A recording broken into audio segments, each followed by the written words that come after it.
final series of the day. Hopefully you guys enjoyed the broadcast. Let us know what you thought about the broadcast. Hashtag WCS at the Twitter universe. And of course, feel free to follow and tweet at us. Twitter.com/StarCraft, Twitter.com/NASLTV. And make sure to give StarCraft a like on Facebook as well. If you are a Facebook user, Facebook.com/StarCraft. And let those folks know at Blizzard that you love WCS and that you love the game that they put out. I sure do, Kibbles. I can't support that comment more, Kevin. Guys, we're in the game now, and Kevin, I think I've done the last 2 enters in a row, so I need to hear your serenading introduction voice. You crack the knuckles, stretch it out. It's not really my specialty, but I gladly do it. It's been a fun day. It's been fun following this Chinese Zerg for the last, I would almost say 3 years already, because it feels like yesterday I saw him at the World Cyber Games back then, when he was going up against the MVP in the final and had that good run, defeating Titan in the semi-final. He is Invictus Gaming's Xigua. He came a long way. Back then he was just this Zerg that was really good, really fast, but no one really knew what we were doing in StarCraft 2 other than MVP. That's why he was winning everything. Right now he just looks like a very solid Zerg, a Zerg that's able to capitalize on mistakes that fantastic Protoss players even make. And this is one of those fantastic Protoss players. He is representing the horse. Liquid's very own hero.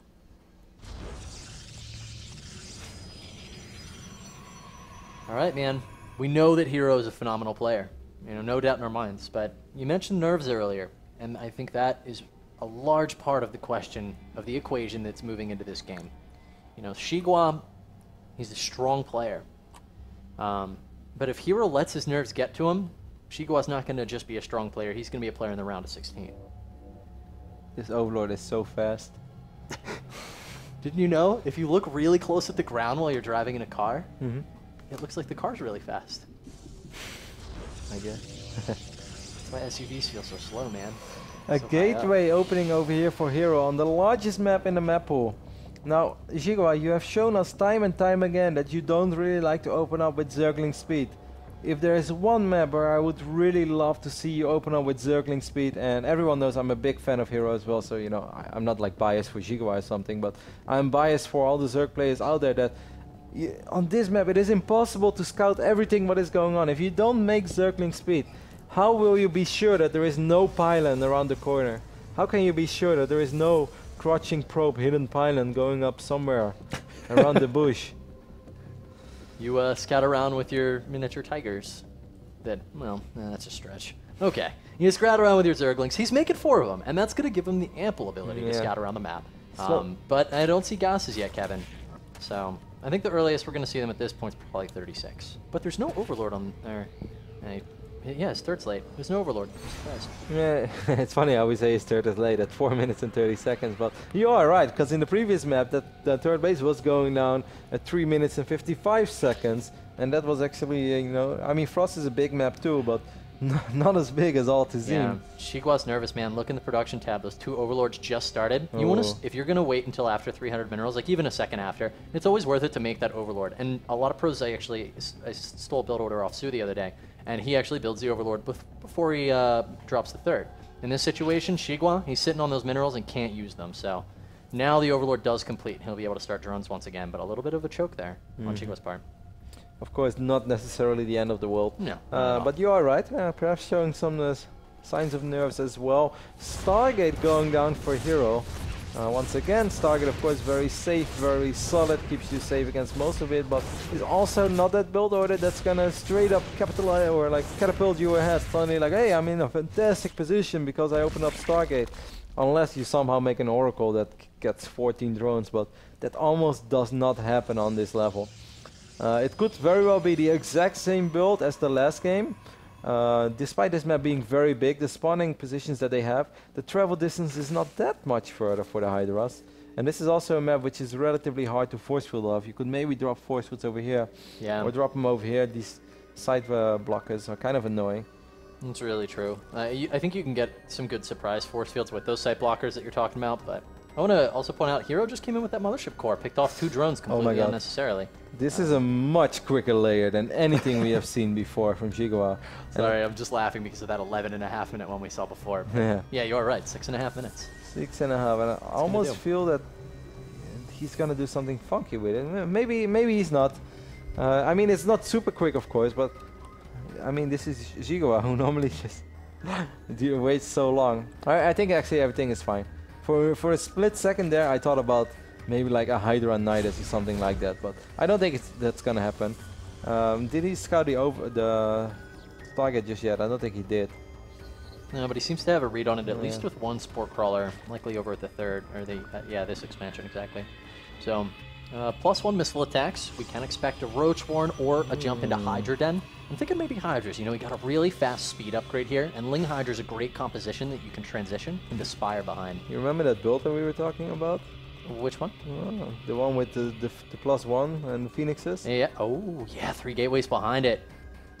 It seems like Hero has some devious intentions. He stopped even building pros for a little bit. Yeah. He's gonna kill Overlords to make it harder for Xigua to scout. And once again, Zergling Speed is not ready yet. It will be ready within 20 seconds. He does not see this one Overlord that is so extremely close to his first pylon. More drones on the production tab, and I think Hero is going to actually start warping in a lot of units here soon. Oh, and yeah. this pylon is surprisingly close to that third base of Xigua, and still the only thing we see in the production tab are drones. These +1 Zealots, Kibbles, they can cause a real problem over here. Here they are, 3 Zealots on the way right now. Will he send in with these initial 3? Because there could be a wave of Hydras behind this. One drone started up, but he needs to start Hydraless. Oh, he goes in. That's a fantastic scout here for Xigua. This is still going to be annoying, but at least he sees it now before he fired up 9 more drones. With 18 Zerglings and 4 Hydras, I actually think he will be safe and sound. He might lose a few drones, but he shouldn't lose too much. You know, the Phoenixes have used a lot of that Graviton energy. I think at this point there are 2. I think they'll have 3 lists by the time they arrive, but for now, Zealots are... The drones are going to hold position here, and that should give him the angle he needs to clean these Zealots up. Yep, Zealots still doing some work, of course, because +1 Zealots, you know, don't underestimate them. But here are a few Hydras, and those Hydras below that Spore Crawler, or, you know, next to the Spore Crawler, are doing some serious work. Phoenix is taking a lot of damage over here, but wow, Hero is actually picking up all the Hydras without losing a Phoenix. That's pretty sick. And he's still doing some serious work over here. Yeah, this is actually looking really bad for Xigua because now his reinforcement path is cut off. Luckily, he got an extra inject, and he does have a bunch of Hydras about to spawn. Great. Oh no, those are Lings spawning from this natural expansion. And you really would have liked to have those the 8 Hydras that are being made spawn there. There's like 1 more lift to go. That Hydra gets picked up as well. New Queen arrives, gonna take a little bit of damage. Hydra spawns in a very unfortunate moment. Hero is doing a fantastic job over here with this 2-base pressure. Of course, he needs to do a lot of damage. I feel it's been really good so far. He's working on the Spore. Is he gonna get the Spore? I don't think he is. Xigua with a fantastic hold as well, though, is going to push out 9 drones right now. He feels like he's out of the woods, and I guess he is with these 6 Hydras. Great hold positioning again. Wow, Xigua is playing some really solid StarCraft here. Seriously, another Phoenix, I think, just went down there, and this was an incredible hold from Xigua, who looked like he could have taken a lot more damage than I believe he did in reality. He still has 66 drones. 17 workers have gone down, but of course, a few drones were picked up over here and there. Overall, this was okay. However, during all this, Hero did drop the Robo. Hero did drop the Robo Bay. You know, this was a fantastic hold, but I feel that Xigua is going to have to make another fantastic hold. And how is he going to deal with Colossus? Yeah, Colossi and Void Rays. He's going to have Blink as well as 1-1. This is looking like it could be a very scary follow-up from Hero, but it's going to be extremely committed. He's so tech deep on only 2 bases. I mean, if there was a Roach one with Roach speed, I would love Xigua's position, because then he can just spam Roaches and overrun these Colossus. If Hero's waiting for Blink as well, that's gonna take a while. Oh my god, like Hero is really in a dicey position. Oh. He's actually dropping a 3rd. But that's that could 13 minutes, yeah. That's late. I have no idea. I think the longer this game goes on, the better it's going to be for Xigua. I agree. You know, he's got his 4th base down. He's got a Spire on the way, which is the better transition, I think, if the push isn't coming. Yeah, no, Spire is fantastic. Yeah. I totally agree with you, Kevin. I think that without the Roaches, you know, because with the Stargate, with the Void Rays, there wouldn't have been that many Gateway units and the upgrades he has, you know, and this push that he made early on. But, wow. Yeah, this could get pretty rough for Hero if he can't get some additional damage in. Maybe he can pick up a couple of these Hydras, but no, I think it's too risky to go in there. Yeah, if the Hydras are in a high enough number right now. Of course, Phoenixes are fantastic against Hydra. If the Hydras are, like, you know, trying to regroup or like walking by 2, 3, 4. Yeah. But if those Hydras are clumped up, if they are sticking together like bros should be, you hear that, Mr. Bitter? Haha, just kidding. Just kidding. I love my Bitter. That was a little dark, man. Yeah, there is always one guy out there who's like, oh, you see, Rotterdam hate me spin. I'm teasing, guys. Either way, this is a push that Xigua should not commit to too much. This is risky. He should just back up. I think what he would really like to do is maybe like force Hero to panic a bit, try to pick off a few of these Phoenixes, and then make a big Muda switch. I thought that is at least what he may perhaps wanted to do. It looks like he's going for those Corruptors, though. You know, he's anticipating this push, and man, if those Corruptors can get out there without taking too much damage from the Stalkers and kill both those Colossi. The Void Rays are the bigger problem, I think. I mean, there are nice Stalkers with Blink, and there are 2 Void Rays. Will this fight unfold? So I guess like this base is like a semi-real base for Hero, but this is definitely a commitment as well. His army is strong though, but still the numbers are in favor of Xigua. How many Corruptors do we have?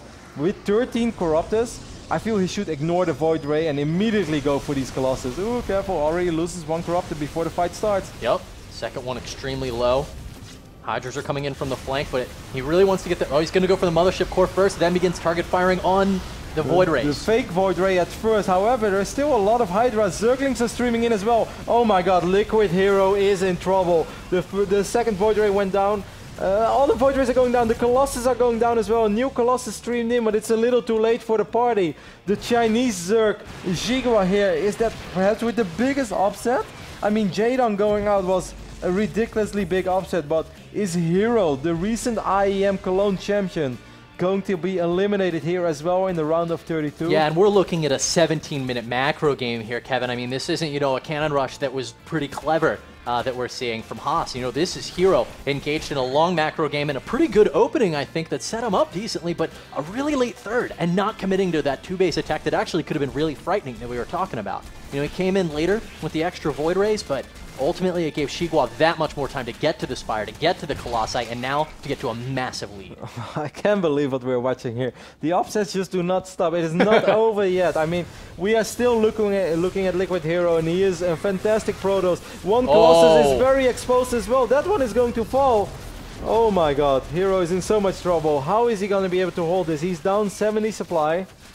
He knows he has to defend this third, so he's going to make his move. The Corruptor's coming forward. He's falling back, trying to protect that Colossi, trying to kill off the Corruptors so that the Colossus can effectively, but the third goes down, and from there, Hero's barely mining it all. What a game by Xigua. That was a fantastic hold early on. He made enough drones. After that, he squeezed out a few more drones, but he never went too greedy. The Spire was in time. Now there are Zerglings in the main base. All of the Corruptors took care of that Void Ray, took care of the Colossus. When your Cyber Core is falling as a Protoss player, you know you are in a lot of trouble. Kevin, this Colossi needs to be a 25 Hydra Colossi right now for Hero to survive in this game, but with 190 supply to 78, it's looking like Xigua is going to be moving on to the round of 16. For the first time, we will welcome our Invictus Gaming Zerg player. His Protoss brothers already made it. Jim and Max said they made it to America, and now it seems like for the first time, Xigua is going to make the trip over here as well. Wow, how good did this guy become? And this also shows that Huck has played some phenomenal StarCraft earlier today, because Huck was able to defeat the same Zerg player 2-0. This Zerg player right now that is defeating the IEM Cologne reigning champion. Is this China's new Zerg? We're going to find out in the coming weeks, but right now, Hero is in disbelief. You just know, like, without having a camera. Oh, Xigua dancing as well. That kind of saddens me a little bit, because I like Hero, and when Hero is still in this game, you just know how extremely sad he is. Yeah. For the second time in Hero's career, Hero will be eliminated in WCS America round of 32. Incredible play, though, from Xigua. Incredible. He's moving on to the round of 16. As we said, he fell to Huck, who displayed a mind-blowing gameplay. Wow. And even we talked about it. Xigua played very well in that series as well. It was just that Huck didn't make mistakes. Like on that heavy rain game, you could see that you were watching a good Zerg play. When Xigua was playing against Huck, I'm kind of lost for words, guys. I'm sorry. Like, I guess I should get used to all of these upsets, but I just can't believe what my eyes are seeing. This is the same Protoss that you know, just blew everybody away barely 2-3 weeks ago at IEM Cologne. It is the same Protoss that won WCS America Season 1. It is the same Protoss that, you know, was a consistent force, made it to BlizzCon in 2013. Right now, he is upset by first Hawk and then our Chinese Xigua. But what a fantastic game 3 here by Xigua. Really absolutely was.